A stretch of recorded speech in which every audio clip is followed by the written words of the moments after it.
وبرکاتہ. الحمد للہ وحدہ والصلاة والسلام علی من لا نبی بعدہ. اعوذ باللہ من الشیطان الرجیم. بسم اللہ الرحمن الرحیم.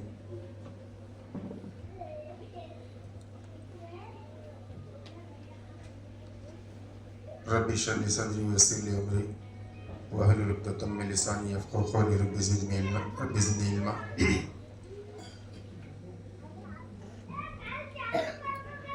فویل للمصلین الذین هم عن صلاتهم ساہون. یہ دو آیت ہیں قرآن کی. ابھی تک آپ نے نماز کی اہمیت اور نماز سے غفلت کے بارے میں سنا، تو میں بھی یہی موضوع کو آگے بڑھانا چاہتا ہوں، کیونکہ لازم ہے نمازوں پر بات ہونا چاہیے.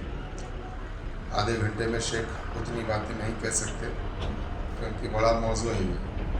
تو میں بھی چاہتا ہوں کہ 20 منٹ اس پر ہی گفتگو کروں. میں نے سورہ معاون کی 2 آیتیں پڑھی. کیا؟ فویل المصلین. سنے ہوں گے نا قرآن یہ پڑھتے تھے. فویل المصلین الذین هم عن صلاتهم ساہون. کیا مطلب اس کا؟ ویل ہے، بربادی ہے اس نمازی کے لیے. کس کے لیے؟ اب تک تو ہم سنے نماز نہیں پڑھنے والے کی بربادی سنے، مگر اللہ سبحانہ وتعالیٰ یہاں ایک صورت میں کیا فرما رہا؟ ویل، بربادی ہے اس نمازی کے لیے جو اپنی نماز میں سستی برتتا ہے. اللہ اکبر. تھوڑا غور کر کے سنو. نماز نہیں پڑھنا ایک الگ ٹاپک ہے. نماز نہیں پڑھنے والوں کا اس کا کچھ الگ ہی ہے. میں وہاں آنا چاہتا ہوں جہاں ہم نماز پڑھتے ہیں. تو اللہ کیا بول رہا ہے ان نمازوں کے لیے؟ ویل ہے، بربادی ہے، تباہی ہے ان نمازی کی، اس نمازی کی، چاہے عورت ہو چاہے آدمی ہو. اس میں پھر عورتیں یہی نہ سمجھے آدمی ہم بول رہے ہیں ہم سپریٹ ہیں ہم بچ گئے بول کر. چاہے عورت ہو، آدمی ہو، غلام ہو، بالغ بچہ ہو، ہر شخص جس پر نماز فرض ہے اس کے لیے اللہ سبحانہ وتعالیٰ کیا بول رہا؟ ویل و بربادی ہے، تباہی ہے اس نمازی پر جس نے نماز میں سستی. اب یہ نماز میں سستی کیا ہے؟ سوال اٹھتا ہے نا بھائی نماز میں سستی کیا ہے؟ کیا بولنا سستی ہے؟ کیا آنکھ کھجانا سستی ہے؟ کیا یوں کر لینا سستی ہے؟ کیا سستی ہے؟ ماشاء اللہ. سستی ہر وہ طریقے کی سستی ہے اس میں. ایسا نہیں ہے کہ یہ سستی بول کر.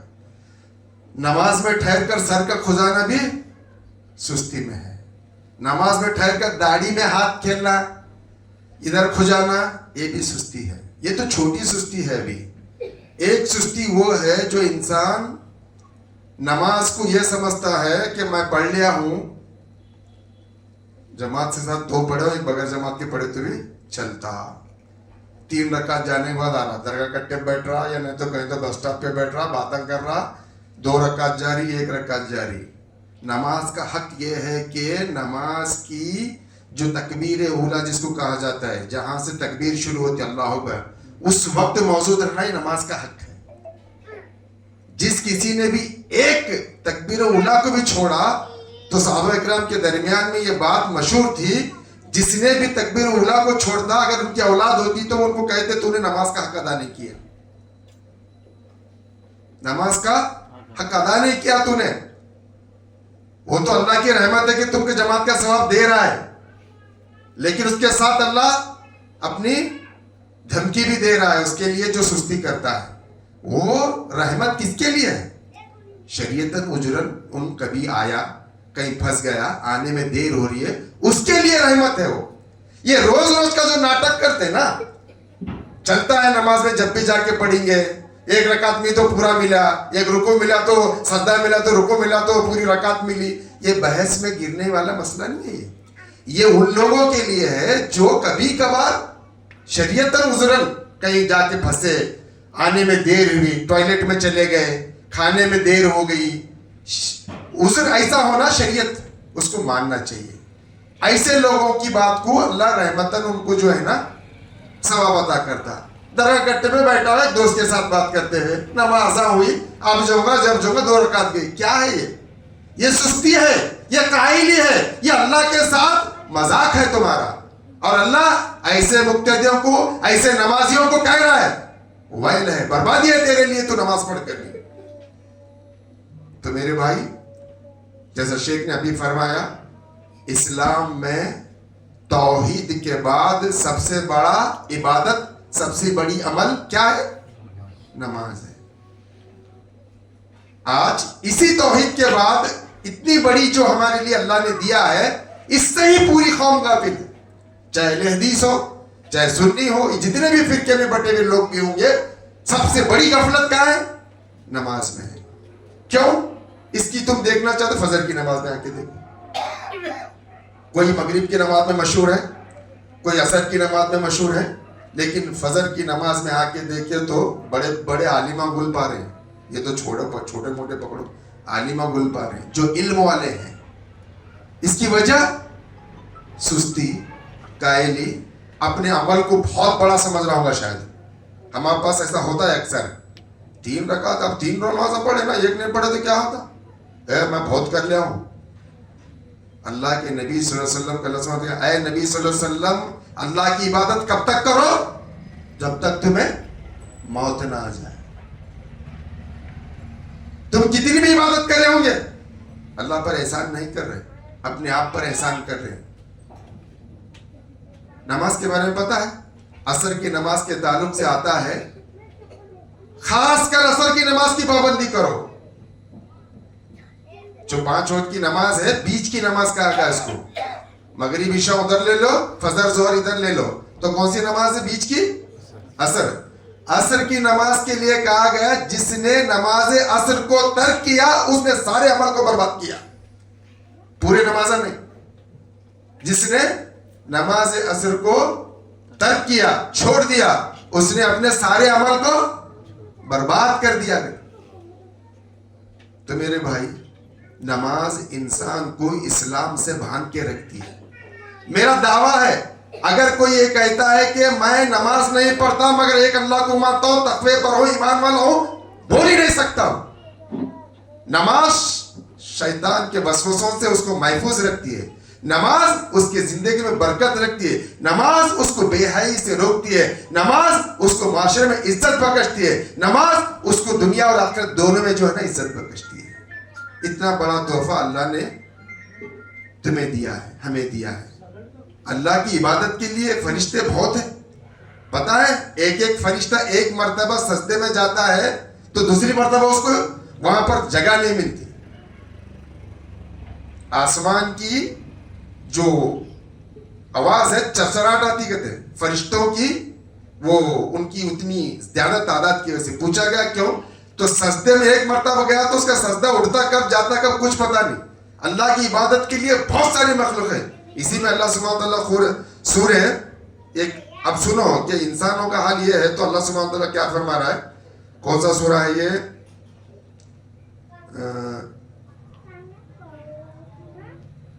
یہ سورہ ہے نور.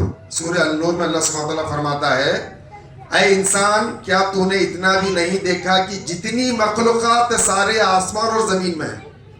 ترجمہ سن لو، اے انسان، کیا تو نے نہیں دیکھا جتنی مخلوقات زمین و آسمان میں ہے، یعنی فرشتے، جن، انسان، سب پرندے پر پھیلاوے جو آسمان میں پھرتے ہیں، وہ سب کے سب اپنی نماز کو جانتے ہیں.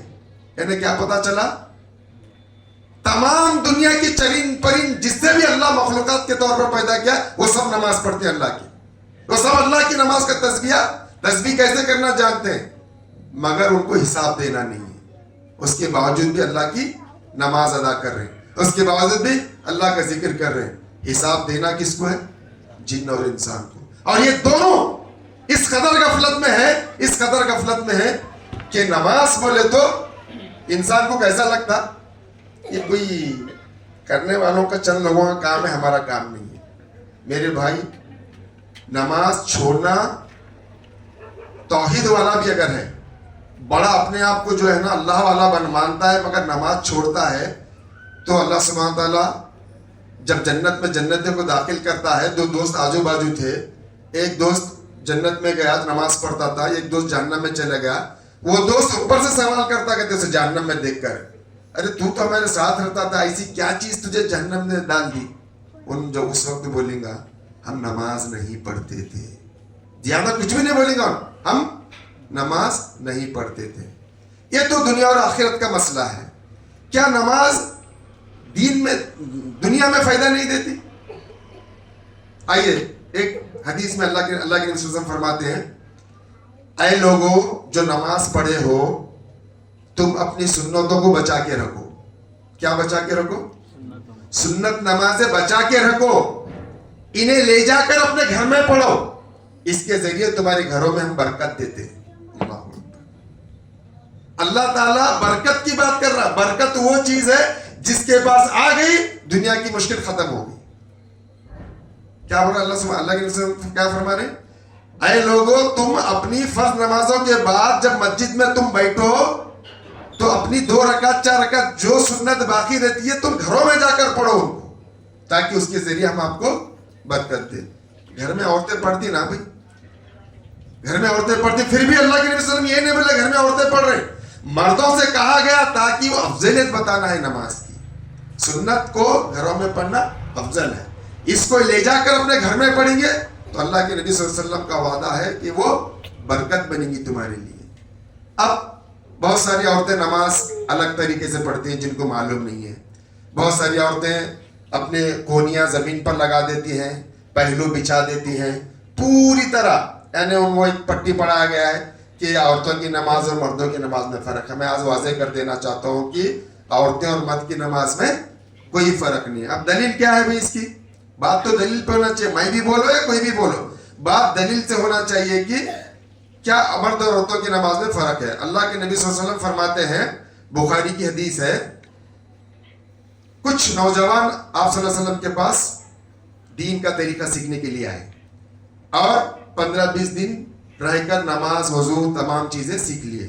تو اللہ کے نبی صلی اللہ علیہ وسلم ان سے کہا، ان سے فرمایا اچھا اپنے گھروں کو جاؤ اور جانے کے بعد تمہارے گھر والوں کو نماز سکھاؤ، تمہارے گھر والوں کو نماز سکھاؤ، جیسا تم نے مجھے پڑھتے ہوئے دیکھا ویسے ہی ان کو بھی سکھاؤ. کیا پتا چلا اللہ کے نبی کیسا پڑھے نماز؟ ہاتھوں کو کھلا رکھے، سینے پہ ہاتھ باندھے اور سجدے کے درمیان میں اپنا پیشانی ناک اور گھٹنے لگے لیکن پہلو بچھائے نہیں. تو جب اللہ کے نبی صلی اللہ علیہ وسلم اپنے لوگ صحابہ کو کہہ رہے کہ گھر جاؤ اپنے لوگوں کو نماز سکھاؤ، جیسے میں نے پڑھتے ہوئے دیکھا ویسے سکھاؤ، تو پتا چلا کہ اللہ کے نبی صلی اللہ علیہ وسلم آدمی تھے. تو آپ کی نماز ویسے ہی گھر والوں کو بتاؤ بولے. تو عورتیں اور مردوں میں کوئی فرق نہیں ہے. تو لہٰذا جو عورتیں پہلو بچا کر نماز پڑھتے ہیں، ایک حدیث میں آیا ہے 3 طریقے کی نماز مت پڑھو. کیا؟ ایک کوے کے مانند، ایک کتے کے مانند، ایک اونٹ کے مانند. کتا کیسا بیٹھتا ہے؟ پورے پیر زمین پہ بچھا کے بیٹھتا ہے. تو عورتوں کو یہ بتانا ضروری ہے، مرد نہیں کرتے، پھر بھی اکثر مرد بھی اگر یہ پہلو یہ زمین پر لگاتے ہیں کونیاں تو ان کو بھی معلوم ہونا چاہیے کہ ایسی نماز نہیں ہے. عورتیں جو کونیاں زمین پر لگا کر پڑھتے ہیں وہ حدیث کے مطابق کتے اپنے جب بیٹھتے ہیں تو پہلو بچھاتے ہیں. تو اس طرح کی نماز نہیں پڑھنا چاہیے. جیسے مرد نماز پڑھتے ویسے ہی تمہاری نماز ہے. آپ بھی سینے پہ ہاتھ باندھیں گے، مرد بھی سینے پہ ہاتھ باندھیں گے. آپ بھی سیم رکوع کریں گے، مرد بھی سیم رکوع کریں گے. آپ کا سجدہ بھی ویسا ہی رہے گا، مرد کا سجدہ بھی ویسا رہے گا. اور جب بیٹھیں گے تو جیسا مرد بیٹھیں گے ویسے عورتیں بیٹھیں گے. کوئی عبادت مرد اور عورت میں فرق نہیں ہے. ہاں لباس میں فرق ہے، یہ ایک الگ مسئلہ ہے. لوگ لباس میں پوچھتے ہیں بھائی عورت کے لیے لباس کہاں سے ہے، اس کا سطر کہاں سے؟ سر سے لے کر نماز میں پیروں تک اس کا ڈھکا رہنا ہے. عورت کا کیا ڈھکا رہنا ہے؟ سر سے لے کر پیر تک، حتیٰ کہ اس کی سامنے والی انگوٹھے کے پیر بھی ڈھکے رہنا چاہیے عورت کے لیے. مگر مرد کے لیے سینے سے لے کر یہ والا کندھوں سے لے کر ناف کے نیچے تک، گھٹنوں کے نیچے تک. اگر 2 کپڑے پہنتا ہے تو اس کو ناف کے نیچے تک، ایک گھٹنوں کے نیچے تک پہننا ہے. یہ سطر کا فرق ہے، نہ ہی نماز کا فرق ہے. نہ وضو میں فرق ہے، نہ ہی نماز میں فرق ہے. تو بات جان لے کہ عورت اور مرد کی نماز میں ایک ہی ہے. آئیے اب ایک نماز کی اہم بات پر ہم آتے ہیں. جو انسان غفلت برتتا ہے تو کیا ہوتا ہے. اب دیکھیے ایک حدیث میں آتا ہے قیامت میں سب سے پہلے حساب ہوگا تو سب سے پہلے حساب کس چیز کا ہوگا؟ نماز کا ہوگا. حدیث میں آتا ہے قیامت میں جب حساب کتاب ہوگا پہلا حساب اس کے نماز کا ہوگا اور جس کی نماز صحیح نکلی اس کا پورا کام صحیح نکلا اور جس کی نماز غلط نکلی اس کا پورا کام غلط نکلا. اندازہ لگا لو کامیابی کی سیڑھی کیا ہے؟ تو پھر کامیابی کی سیڑھی چھوڑ کر کہاں جانا چاہ رہے ہیں؟ کھیت میں کھلا ہے نو پرابلم, گھر میں لیپنا ہے نو پرابلم, 5 منٹ کی نماز ہے. ایسے بھی تو ہماری نماز کوے کی طرح ہے, میری پکڑ کے جیسی ہے, ٹک ٹک ٹک یہ نماز نہیں ہے. اصل میں نماز اسے کہتے ہیں اللہ کے نبی صلی اللہ علیہ وسلم, سنو آپ کی کیفیت کیا تھی, فرض نماز نہیں, اللہ کے نبی صلی اللہ علیہ وسلم جب تہجد کو ٹھہرتے سورہ بقرہ, سورہ عمران, سورہ نساء کو آتے. پتہ ہے کیا ہے؟ 5 پارے ہیں. یہ کتنے ہیں؟ ایک رکعت میں. اب جب تہجد کو ٹھہرتے آپ سورہ بقرہ, سورہ عمران, سورہ نساء, اس کو پڑھنے کے بعد ایک رکعت کے بعد جو ہے نا آپ رکوع کرتے, آپ کے پیروں میں ورم آتا. حضرت عائشہ رضی اللہ عنہا پوچھتی ہے اللہ کے نبی صلی اللہ علیہ وسلم تم تو بخشے بخشا لیے ہیں, تمہارے کوئی چیز نہیں ہے, اللہ نے تمہیں بخش دیا ہے, اس کے باوجود بھی آپ اتنی عبادت کیوں کرتے ہیں؟ اللہ کے نبی صلی اللہ علیہ وسلم پیارا جواب دیتے, اے عائشہ کیا میرے اللہ کے لیے میں شکر ادا نہ کروں؟ ہم تو گنہگار ہیں, وہ شکر ادا کر رہے ہیں, ہماری حالت خراب ہے, پکڑے گئے تو کدھر کے ہی نہیں معلوم ہے, اس کے بعد اتنی حماقت ہمارے پاس, اللہ کی نماز سے اتنا دور بھاگ رہے, اللہ کی عبادت سے اتنا دور بھاگ رہے. چھوٹا سا کام ہے نماز تک, گھر میں پرابلم ہے نماز, ارے پرابلم کا حل تو نماز ہے, نماز تمہاری پرابلم کا حل ہے, حل کر لے کے تو دیکھو. نبی صلی اللہ علیہ وسلم ابھیشیک نے فرمایا نا, اللہ کے نبی کو جب بھی کوئی مصیبت آتی مصلی بچاتے 2 رکعت پڑھتے, اللہ سے دعا کرتے, اللہ مسئلہ حل کر دیتا. کہاں بھٹکے پھر رہے ہیں؟ کون مسئلہ حل کرنے والا ہے؟ اللہ ہی مسئلہ حل کرنے والا ہے. اللہ ذریعہ بھی بتا رہا ہے مسئلہ حل کرنے کا طریقہ کیا ہے. ڈاکٹر کے پاس جانا تمہیں معلوم ہے نا, جانے کے بعد پہلے نمبر لکھا کہ چٹھی لینا, بغیر نمبر لکھا کتنی دیر میں بیٹھے تو ڈاکٹر دیکھتا نہیں, وہاں برابر ہوشیاری معلوم ہو رہی ہے. ڈاکٹر کے پاس گئے تو اماں بھی ان پڑھ ماں بھی رہے تو بولتے اے بیٹا چٹھی لے, پہلے چٹھی لے, پہلے چٹھی لے بیٹھنے تو بہت دیر ہوتی ہے ہماری. یہاں کا اتنا طریقہ معلوم ہے, اللہ طریقہ بتا رہا پرابلم حل کر لینے کا. کوئی ماں نہیں بولتی, کوئی بیٹا نہیں بولتا, کوئی باپ نہیں بولتا, پریشانی ہو تو خالی باتیں لگاتی, ایسا نہیں کرنا تو, ویسا نہیں کرنا تو, ایسا, یہ ہن غلطی کرے, ارے چھوڑو رے, غلطی ہو گیا کرتے کیا, اس کا حل نکالو, نماز پڑھو, 2 رکعت نماز پڑھو, اللہ سے دعا کرو. آخر میں عورتوں کے لیے ایک بات کہنا چاہتا ہوں, میری بہنیں سنیں, پوری توجہ کے ساتھ سنیں. اللہ تعالیٰ تم سے کوئی مطالبہ نہیں کرتا, نہ تم سے حج کا مطالبہ کرتا, نہ تم سے زکات کا مطالبہ کرتا. کیوں؟ ایک حدیث میں اللہ سبحانہ وتعالیٰ کیا فرمایا, وہ عورت جو اپنے شوہر کی عزت, آبرو, مال, اولاد کی حفاظت کرتی ہے. کیا؟ شوہر کی عزت, مال, اولاد کی حفاظت کرتی, اس کے گھر کی حفاظت کرتی ہے. ٹوٹل ملا کر جو عورت اس کے شوہر کی گھر کی حفاظت کرتی ہے اور مہینے کے روزے رکھتی ہے, کون سے؟ رمضان کے روزے رکھتی ہے, پھر 5 وقت کی نماز پڑھتی ہے. کیا خوشخبری دی اللہ کے نبی صلی اللہ علیہ وسلم, اللہ اکبر. اے عورت, تو اپنے مرد کی عزت و آبرو کی حفاظت کر, اس کے گھر کی حفاظت کر, 5 وقت کی نماز پڑھ, مہینے کے روزے رکھ, جنت کے 8 دروازوں سے داخل ہو جا. اللہ, کون ہے ایسا خوش قسمت؟ مرد کو تو ایسا چانس ہی نہیں 8 دروازے سے جانے کا, مگر عورت کے لیے اللہ سبحانہ تعالیٰ اتنی بڑی چانس دے دیا. نہ حج کا مطالبہ کرا, نہ زکات کا مطالبہ کرا, تم سے مطالبہ کرا 5 وقت کی نماز, رمضان کے روزے, اپنے گھر کی عزت آبرو کی حفاظت کرو 8 دروازوں سے. معمولی بات نہیں. وہاں پر بعض لوگوں کو بات عمل کی وجہ سے بعض دروازوں سے بلایا جا رہا, ریان کے دروازے سے, نمازی کے دروازے سے, 8 دروازے کے نام الگ الگ, کسی کو کہاں سے چانس ملتا پتہ نہیں. لیکن وہ عورت کے لیے جو 5 وقت کی نماز پڑھتی ہے, رمضان کے روزے رکھتی ہے, اپنے شوہر کی عزت کی حفاظت کرتی ہے, اپنی عزت کی حفاظت کرتی ہے 8 دروازوں سے. کدھر سے آنا چاہتی ہے؟ اللہ اکبر. میری مائیں آج سے فیصلہ کر کے اٹھیں,